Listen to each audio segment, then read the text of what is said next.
In this video, I'm just going to demonstrate how we can iterate through a series of numbers. So there are different types of loops that you will be encountering in your programming. We have a for loop and a while loop. Now, these fall into two categories. One of them is called a definite loop, and the other one is indefinite.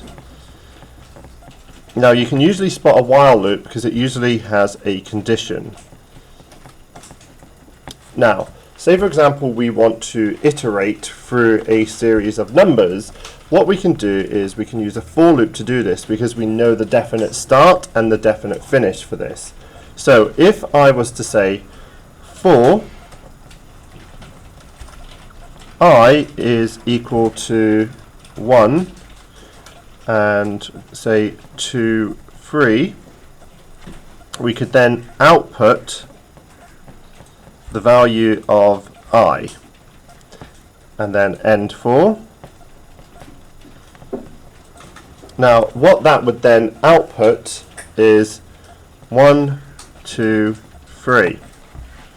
Now these are useful for when we're working with data structures such as arrays, or they're called lists in Python.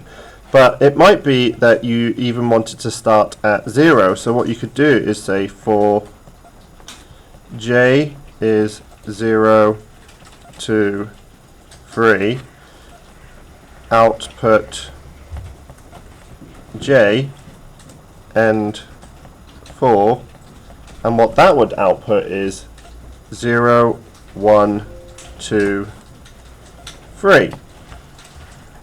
Now it's also possible to do a step through the list. So for example, if I did for, let's say x is equal from 1 to 6, I can then put a step in there, and what that step does is it allows me to step over some of the numbers, if you like.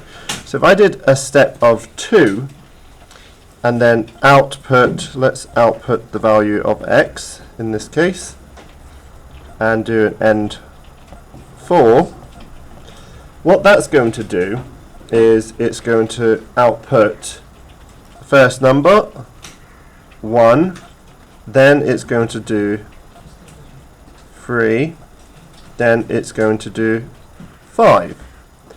Now if I change that number to 7, the next number would be 7. Now last but not least, with a for loop it's actually possible to count backwards as well. So let's go for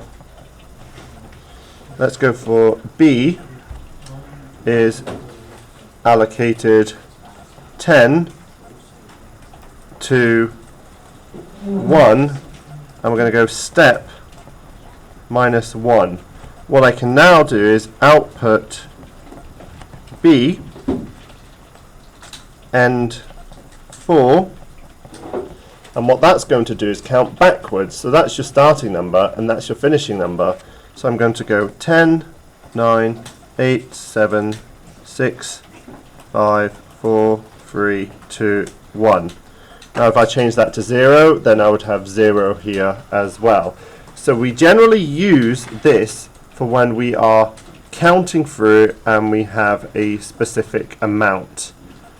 So that is useful for going through. And notice each time you allocate a variable which is going to be used for counting. So in this case it was I, in this case it was j, in this case it was x, and in this case it was b. And that's simple how to use for loops for when you know your start and your finish point, and that's why it's called a definite loop.